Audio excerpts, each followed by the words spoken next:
अस्सलाम वालेकुम स्टूडेंट्स। आज हम स्टार्ट करेंगे कोवलेंट बॉन्डिंग के। कोवलेंट बॉन्डिंग क्या होती है? Covalent bonding is the sharing of electrons between non metal के जब भी नॉन मेटल इलेक्ट्रॉन्स शेयर करते हैं तो वो जो बॉन्ड बनाते हैं, रिजल्टिंग बॉन्ड जो बनाते हैं उसको कोवलेंट बॉन्ड कहते हैं। अब कोवलेंट बॉन्ड बनता क्यों है? अगर हम लेविस कॉन्सेप्ट की बात करते हैं तो वो दो तरह के रूल्स की बात करता है, एक ऑक्टेट रूल और दूसरा डुप्लेट रूल। ऑक्टेट रूल वो रूल होता है जिसके अंदर वो कहता है कि अगर कोई भी एटम स्टेबल होगा तो स्टेबिलिटी के लिए उसने 8 इलेक्ट्रॉन्स अपने वैलेंस शेल के अंदर कंप्लीट करने। अगर कोई भी एटम अपने वैलेंस शेल के अंदर 8 इलेक्ट्रॉन्स कंप्लीट करता है तो हम कहते हैं कि वो ऑक्टेट रूल फॉलो कर रहा है। और इसी तरीके से अगर कोई एटम अपने वैलेंस शेल के अंदर 2 इलेक्ट्रॉन्स ऑक्यूपाई करता है या अकोमोडेट करता है तो हम कहते हैं कि वो डुप्लेट रूल कंप्लीट कर रहा है। फॉर एग्जांपल अगर मैं यहाँ पे एग्जांपल लेता हूँ क्लोरीन की, तो क्लोरीन का एटॉमिक नंबर 17 है। इसका मतलब है कि इसके वैलेंस शेल के अंदर टोटल 7 इलेक्ट्रॉन्स होंगे। अब 7 इलेक्ट्रॉन्स की वजह से इसने अपना ऑक्टेट कंप्लीट करना है और ऑक्टेट के लिए इसके पास एक और इलेक्ट्रॉन होना चाहिए। तो ये क्या करेगा, किसी दूसरे क्लोरीन एटम के साथ बॉन्ड बनाएगा और एक क्लोरीन एटम अपना एक इलेक्ट्रॉन शेयर करेगा और दूसरा क्लोरीन एटम अपना दूसरा इलेक्ट्रॉन शेयर करेगा, जिसकी वजह से रिजल्टिंग जो बॉन्ड होगा वो सिंगल कोवलेंट बॉन्ड होगा।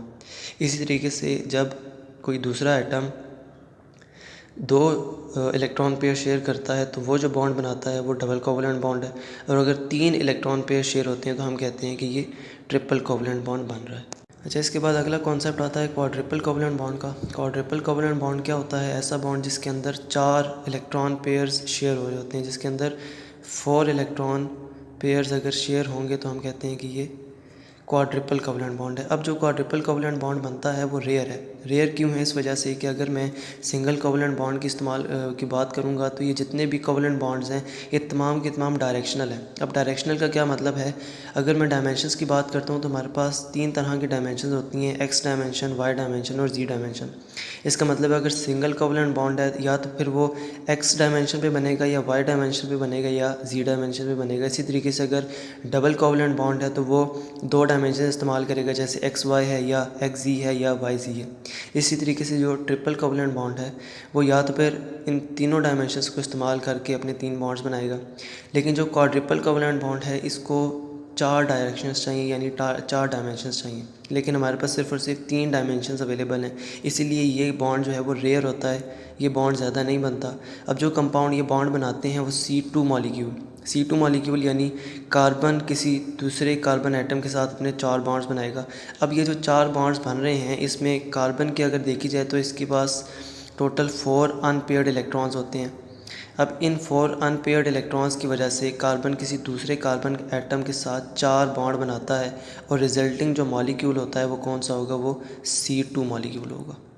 अच्छा, उसके बाद अगला कॉन्सेप्ट आता है डबल कोवलेंट बॉन्ड का। अगर मैं डबल कोवलेंट बॉन्ड की बात करता हूँ तो एग्जांपल ले लेते हैं ऑक्सीजन की। ऑक्सीजन का अगर एटॉमिक नंबर की बात की जाए तो 8 एटॉमिक नंबर है। इसका मतलब है कि इसके वैलेंस शेल के अंदर 6 इलेक्ट्रॉन्स होंगे। अब इसने अपना अगर ऑक्टेट कंप्लीट करना है तो इसने 2 इलेक्ट्रॉन्स और शेयर करने। तो ये क्या करेगा कि अपने जो 2 अनपेयर्ड इलेक्ट्रॉन्स हैं इनको किसी दूसरे ऑक्सीजन एटम के अनपेयर्ड इलेक्ट्रॉन्स के साथ पेयर अप करवाएगा। पेयर अप करवाने के बाद हमारे पास यहाँ पे टोटल 4 इलेक्ट्रॉन्स हैं। इसका मतलब है कि 2 पेयर बन रहे हैं और रिजल्टिंग जो बॉन्ड बनेगा वो कौन सा होगा? वो डबल कोवलेंट बॉन्ड होगा।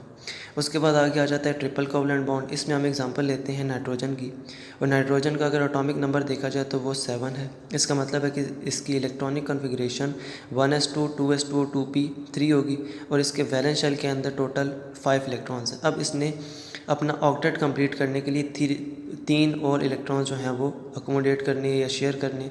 तो वो 3 जो इलेक्ट्रॉन्स हैं वो किसी दूसरे नाइट्रोजन एटम के साथ शेयर करेगा। 3 इलेक्ट्रॉन पेयर शेयर हो रहे हैं और रिजल्टिंग जो बॉन्ड बन रहा है वो कौन सा है? ट्रिपल बॉन्ड है। इसके बाद एक और कॉन्सेप्ट आता है कोऑर्डिनेट कोवलेंट बॉन्ड का। कोऑर्डिनेट कोवलेंट बॉन्ड एक ऐसा बॉन्ड है कि ये एक एक्सेप्शनल बॉन्ड है।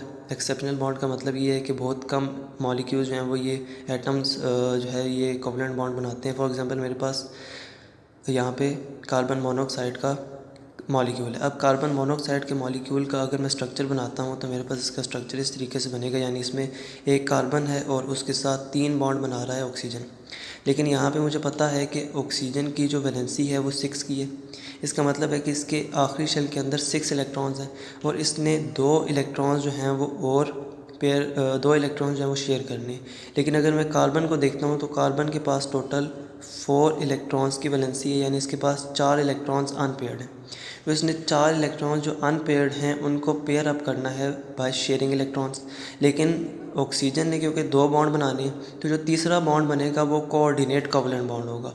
अब कोऑर्डिनेट कोवलेंट बॉन्ड ऐसा बॉन्ड होता है जिसके अंदर एक एटम अपना ही एक इलेक्ट्रॉन किसी दूसरे एटम के जो ऑर्बिट है उसके अंदर शिफ्ट करवा देता है। अगर मैं यहाँ पे देखता हूँ तो मेरे पास टोटल कार्बन जो है वो 2 बॉन्ड बना रहा है ऑक्सीजन के साथ। तीसरा बॉन्ड जो है वो, अगर मैं कार्बन की बात करता हूँ तो कार्बन के पास क्योंकि 2 बॉन्ड बना लिए, इसका मतलब है कि इसने जो 4 अनपेयर्ड इलेक्ट्रॉन्स थे उसमें से 2 इलेक्ट्रॉन्स को पेयर अप कर लिया, लेकिन इसके 2 इलेक्ट्रॉन्स रह गए। इसमें से एक इलेक्ट्रॉन जो है ये अपना शिफ्ट कर देता है किस पे, ऑक्सीजन पे।